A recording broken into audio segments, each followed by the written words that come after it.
2016 is going to be the year of virtual reality, with major companies like Sony, Facebook, Microsoft, and Samsung all releasing their own VR sets.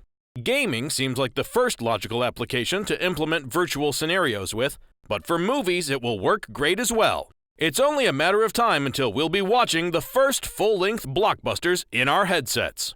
Smaller VR films are already popping up, however, and we recently met with the director of In Your Face, a Dutch virtual movie that addresses the European refugee crisis. So with virtual reality, everybody has one of these VR glasses on their head, and basically these glasses, they track your head where you're watching, and you should imagine it that there's the whole camera feed is like a big dome that is projected around you, and these glasses, they notice directly where you're watching, and then they give to every eye they give a separate view, so it's possible to see it in 3D as well. Us showing you footage of the film on the 2D screen you're watching at the moment, though, doesn't really work.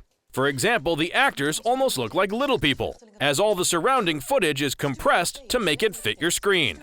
It seems obvious that making a movie in virtual reality is completely different than regular filming. So how exactly does it work? So a virtual reality production we shoot actually with 16 cameras, and these 16 cameras are all in a dome, and they're pointing in the different directions.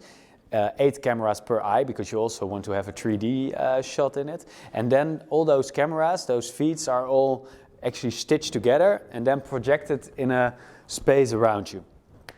So that's basically the way how we produce those things. But then you come also to the challenge that it films everywhere. So you cannot put your lighting gear, you cannot put that somewhere in the room, or you cannot put your soundman above it. So everything needs to be hidden away from the cameras. While shooting VR is totally different from regular film, the editing is more or less the same. But virtual reality does have its challenges, especially as there are almost no other movies to reference, making current-day directors in the genre true pioneers. When we get all these 16 camera feeds, we actually stitch all these cameras together. So you have this big ball around you.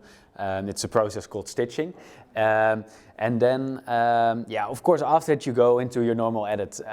But this edit it's a longer paced edit, and it's very important to watch it also directly in the glasses, because it feels, when you're watching on the screen, feels totally different than watching it in the glasses.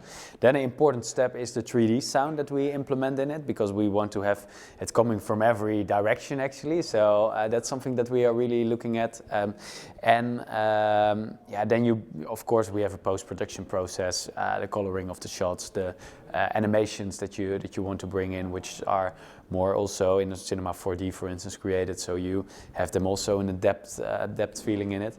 And then it's of course exporting it to the different VR glasses that we're using to really give you the virtual reality feeling. Now that we know how virtual reality works, it makes us wonder what the future holds for this upcoming technology, as the potential applications far exceed just making movies. I see virtual reality becoming a really important part of our lives, because it gives you the opportunity to travel the world, to see total new places, and for storytellers to blend realities and fiction actually with each other.